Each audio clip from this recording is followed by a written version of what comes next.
So here we are provided 2 log of a plus log of b equals to 2. Using this, we need to find the value of a squared times b. Let's begin. So here, let's rewrite our equation. So we have 2 times log of a. This can be also rewritten as, if we let's say have a times log of b, this will be log of b raised to the power of a.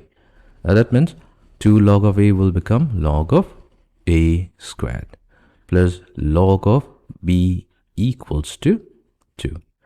Now we can combine the two logarithm on the left hand side using a property of log. That means if we have log of a added to log of b, then the result is also equivalent to log of a times b. So we can combine log a squared plus log b as log of a squared times b. So this is equals to 2.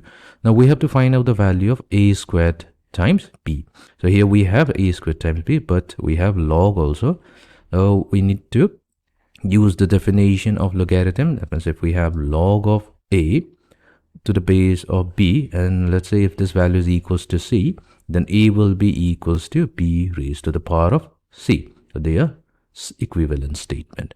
Now using the same property, our base of the logarithm, when it's not mentioned, by default it's 10. That means a squared times b, that will be equals to 10 squared, which is equals to 100. So this is the value of a squared times b.